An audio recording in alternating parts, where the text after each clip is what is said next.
How to fix WhatsApp crashing on iPhone.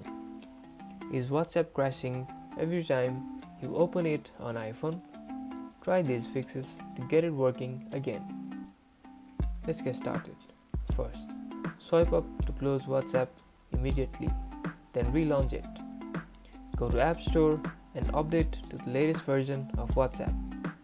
Updates often fix crash bugs. Outdated iOS can cause compatibility issues. Make sure your iPhone is up to date. The older 14 versions don't even support WhatsApp right now. If the problem persists, delete and reinstall WhatsApp. Make sure you back up your chats first. And that's about it. If you guys enjoyed this video or if this video helped you, don't forget to smash that like button and subscribe for more videos like this.